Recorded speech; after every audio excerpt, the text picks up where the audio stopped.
It's Facebook field trip time at Utah's Hogle Zoo. Ding dong, we're ringing the bell. Reminds me when I was a kid outside the old schoolroom, the teacher would come out and ring the bell, and all of us would run into this one-room school with our slates and chalk. Did you walk uphill both ways? It's Facebook field trip time, folks. Please join us. We got a really interesting one coming your way in just a few minutes. Facebook field trip time. I feel like we should play some Jeopardy music or something like that. Yeah. You guys hearing us okay? Always gives us a good chance to do a little audio check before we jump in today's field trip. Not literally jump in. It's a beautiful blue sky day here in northern Utah. Hope you're enjoying your day and that you're staying safe and well out there in COVID land.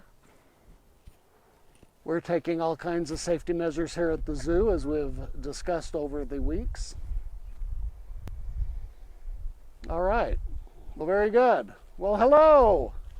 Greetings, friends. It's your old pal Brad in the marketing department. We're doing things a little differently today. As you can see, I'm kind of enjoying not having to hold up a camera in front of me. I got Jeff here on the social media team handling all things camera. He's going to be reading your questions and relaying them to our guest.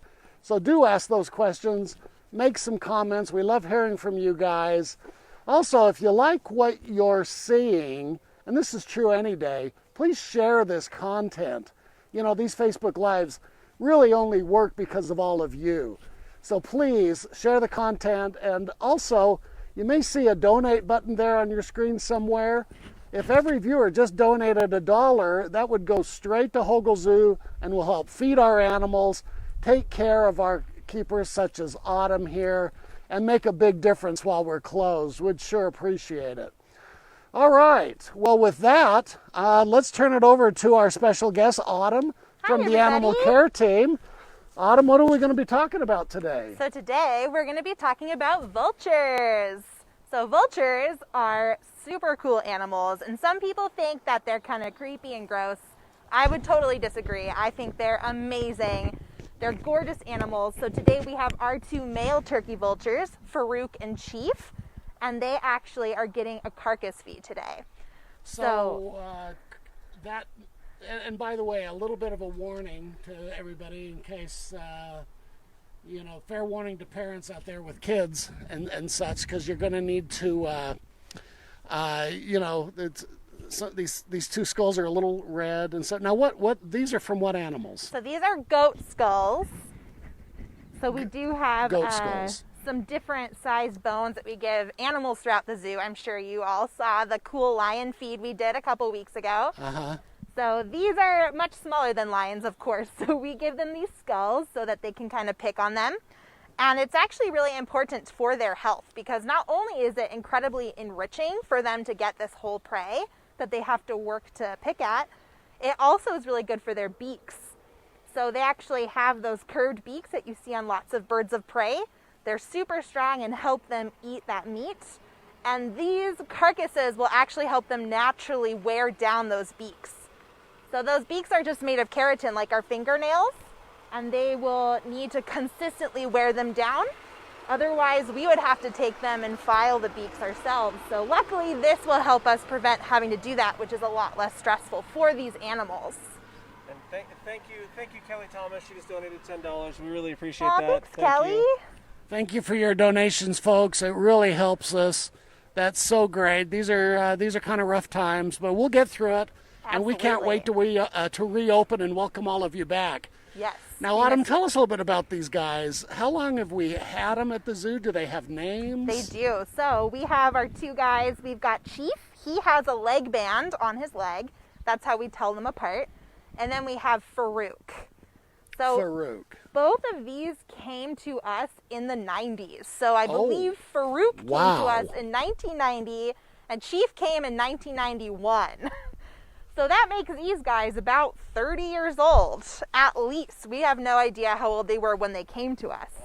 Now, would they be considered elderly then, or? Yeah, they definitely are older birds. So you'll notice that they mostly stay kind of low to the ground. Part of that is because they're both here due to wing injuries. You can actually see, I think that's Chief on that branch right there. His right wing has a portion of it amputated. So neither of these guys are flighted, and that's why they live here with us, because we can't return them to their native habitat if they can't fly. And so both of them do live here, and they have a modified exhibit with more ground perching, but they also probably are getting on in years, so they can't super get up too high. But both of them, being in their 30s, in a facility like this, they could, reach into their mid-30s probably, but these are some pretty elderly turkey vultures, so you can tell that Hogle Zoo's been taking really great care of them because they reached this age. Well, they're absolutely fascinating birds. They truly are, and they're actually, I see from their sign, they're actually found in North America and all throughout South America. Right here in Utah. Yeah, they're a very common bird. You'll see them out and about soaring. You'll actually notice that they make kind of a V shape when they're soaring, so that's how it's easy to tell what they are. If you see a big black V in the sky, it's probably a turkey vulture. So what they do is they spend a lot of their days coasting on what are called thermals, which are hot columns of air that rise up from the ground, and it's what allows them to glide without flapping for several hours. Well, thank you, Catherine. Thank you, Heidi. We're getting some donations rolling in. Thank you, Aliha and Kim. Wonderful. Love to see all the donations coming in. Thank you guys Someone so was much. asking, where do they live in the wild? Did we just talk a little bit about that? Yeah, so they can be found throughout all of North America and South America. You'll see them out and about in a lot of different areas, from the kind of urbanist of areas, I guess. So cities will see them sitting alongside roads because they're, of course, waiting for that delicious, delicious roadkill.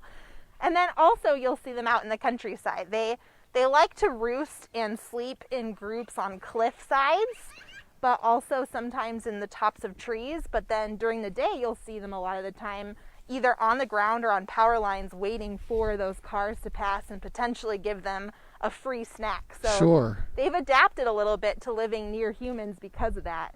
Now, when we reopen, folks, you're going to want to come and see these guys. They're up on the south slope, right next to our popular bobcat exhibit, not far away from African savanna, kind of on the south ridge. So come check out the turkey vultures here. Now, I notice, Autumn, that they have a roommate that's kind of hiding up in a box. They do. Who's this guy? So we also have Hassan, who is our barn owl, and they get along together very well because, as I mentioned before, our turkey vultures tend to stick closer to the ground. And turkey vultures aren't really aggressive because they don't eat live prey. They only eat dead stuff. We don't have to worry about them really getting in fights. And then Hassan likes to hang out up top, either in that box or in another box. It's a little bit hidden right now. Barn owls are cavity nesters, so they prefer kind of darker, more enclosed areas. So we're not worried about them fighting, and they are very good roommates. They've been rooming together for quite some time. So he's kind of sleepy because barn owls are nocturnal, of course. So Sure. He's napping. What are the turkey vultures' names again? They're Chief and Farouk. Now, barn owls, I know for a fact they're found here in Utah because I've seen them myself. Yeah, absolutely. So look for barn owls, especially in the early evenings and such, because that's when they're hunting. Yeah. And they're so great. All owls, and we talked about this last week, we right, did. Autumn? Because we talked owls. I love talking about birds. If you up guys in get the ark. that memo. But they keep the rodent population down. They're so important. For that very reason, but they're just amazing animals. I love owls of all kinds, all species. Yeah, and it's cool because we have two different kinds of animals in here. One that keeps those rodent populations down, and then the vultures are incredibly important to the ecosystem as well because they help eat all that dead and decaying matter, and that actually helps prevent diseases from spreading. So the turkey vulture is actually adapted to be able to eat things like cholera, botulism, and anthrax, and it does not affect them because their stomach acid is kind of like battery acid, and so it actually neutralizes that, and that makes it a lot safer of an environment for us. So if you haven't been affected with botulism lately, think a turkey vulture. Oh, that's a very great point. Someone's saying they don't really care about the skulls right now. Are they shy eaters?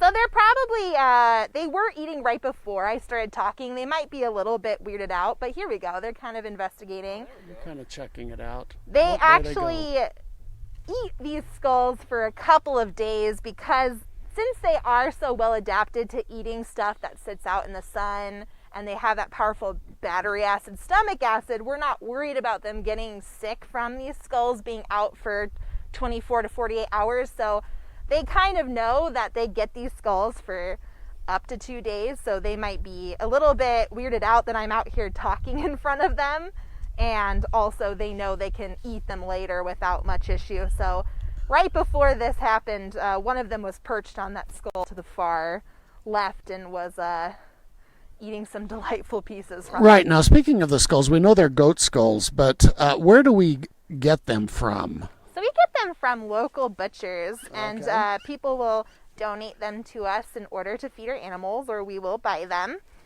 So they are humanely sourced. And then sometimes there are situations where there are deer that get found that we get as well from the DNR. So these aren't deer skulls, those would be a little bigger, but yeah, we give those to our other animals, like our lions that you guys saw. Right.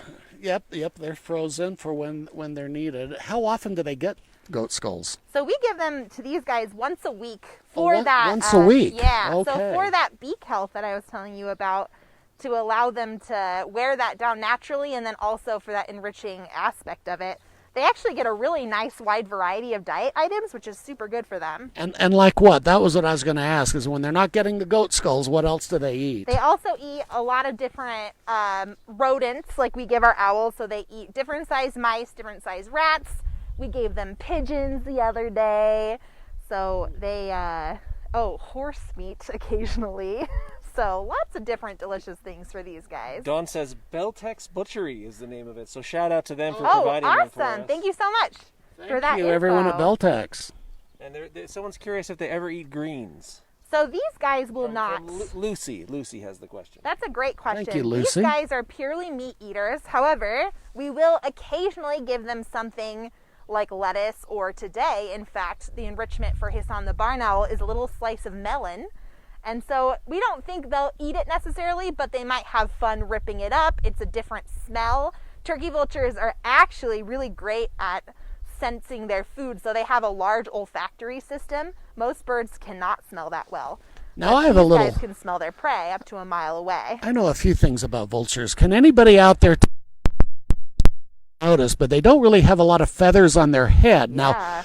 anybody out there can let us know why you think vultures, unlike other birds, including our barn owl friend, why they don't have feathers on their heads. Yeah. Any ideas? Comment on that and let us know. Dominic asked if we ever put out paper mache as enrichment, or what type of enrichment do we give them, I guess is the question, right? That's a great That is a question, good Dominic. question. So we definitely do sometimes give them paper mache. In fact, we had a very quiet party for the planet for Earth Day, and we had some amazing volunteers make us some enrichment for that before this all happened. So there was a paper mache earth that they got that they kind of did some ripping up of, and that was fun to see. So they get stuff they can rip up because that's always fun for them. I was talking earlier about how these guys have such great senses of smell. We give them a lot of scent enrichment because of that. So we'll put things like paper bags or toilet paper in here with some scents on them, and then scatter it throughout the exhibit so they have to find it. Answers coming in. Someone says so the decaying food doesn't stick to them. Absolutely. That's exactly right. And Kathy says to keep their heads clean. Perfect. That's exactly right. So they can stick their heads right in the body cavities and pick away. And Absolutely. it's just kind of a marvel of evolution, quite frankly, as I've Yeah, always these guys are thought. pinnacles of adaptation. Andrew, age 7, asks if it's to blend in with the ground, why they don't have feathers on their heads. Well, that is a great guess. It is potentially It could another be part, option. you bet. Yeah, I've never thought of it like that. Scientists were always thinking that it was because they, like Brad was saying, stick their head into those carcasses and they don't want it to get matted down and gross, but who knows? There could be multiple reasons. Vultures are so fascinating looking. I think they're only beautiful to another vulture, but I think they're just incredible. We like to say bald is beautiful in my town. I just think they're so fascinating and so unique looking, unlike any other birds. Really, they're just so, their beaks are so. Yeah, they're lovely in their own way for sure. Another cool thing about them is you can actually see their nostrils or nares are quite large, and if you were looking at them from the right angle, you could see right through those to the other side. And they're so enlarged and higher up the face because when they're head deep in that carcass, they still want to be able to breathe. So that's another awesome adaptation they have. Now, Autumn, you mentioned enrichment. I just, folks, when you visit the zoo and you see cardboard boxes or piñatas or big balls or anything, just know that's part of our award-winning behavioral enrichment program. Mm-hmm. And it's something that really goes on all the time at the zoo. So it will not be unusual for you to see enrichment items during your visit to the zoo. And again, we hope to reopen. We don't know when it'll be. Well, we will reopen. We just don't know when that will be. We're taking our lead from the health department, of course, and taking on an abundance of caution. But we will reopen, guaranteed. Watch and follow social media and check our website. And we'll be sure to let you know when that date arrives. I love how they open their wings like that. Yeah. And what is that? What is he doing there, Autumn? So that is a sunning behavior. And turkey vultures, since they happen to hang around a lot of dead stuff, often get a lot of delightful bacteria all over their feathers and heads. So scientists think that this sunning behavior is to kind of cook off that bacteria. And then that meat that was on their head will actually dry out and then flake right off. So it's kind of like a cleanliness behavior. And then also during the night, it of course gets a little bit colder. So as soon as the sun comes out in the morning, they'll probably spread their wings open there so that they can kind of get their temperature up as well. I see. Well, I love to spread my arms when it's warm too. I know. I want to lay out in the sun too. I hear it's going to get really warm here in northern Utah the next 7 to 10 days. So we can all look forward to a little sunshine and warmth. Yes. Yeah, and then to prevent them from overheating, actually, another fun fact about vultures is they'll actually poop down straight on their legs. And so that performs evaporative cooling and helps them cool off if it gets too hot. So they have all different kinds of ways of air conditioning and heating themselves up.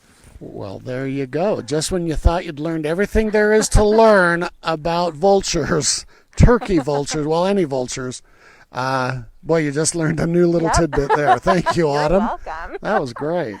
That was cool. Someone's curious what they do when it snows. Are they okay with snow? What kind of temperatures do they like? Yeah, so if it gets lower than probably about 25 degrees, that's when we start kind of thinking about maybe shutting them inside their indoor area where they have heaters set up. We do set up heaters for them over the winter and heat lamps. But usually, if it is sunny and snowing, sunny and with snow on the ground, we'll let them out so that they can have some enriching times in the snow, because snow is always fun for all of the animals. But these guys definitely do get heaters because they are a lot less cold tolerant than other birds of prey. That's why these guys end up usually migrating south, unlike some other birds like barn owls. And then now that it's getting warmer, we'll probably take down their heaters and their tarps and instead install a mister system for them. They get top quality care here. So this is their indoor area right here. Yeah, it's to like your a right, shed. Autumn. We set up a wind block with our tarps so that, that canyon wind doesn't make them chilly. And they have nice perching in there. They've got some substrate, some hay to help prevent heat from leaching into the ground. And then they have their little heater systems. Tavia, age 7, is asking what time of day do they hunt? So they actually will kind of just look out for roadkill all day long. So the important thing about these guys is they don't actually hunt necessarily. They don't ever take down live prey. They are instead always on the lookout and more appropriately the smell out for any decaying items. So that's why you might see them on the side of the road eating something that might have gotten hit by a car, because they're opportunistic scavengers. Which leads us to the next question from Katie. She's asking, why do they circle overhead? Yeah, Oh, that's a great question. That is a great question. So that could be for two reasons.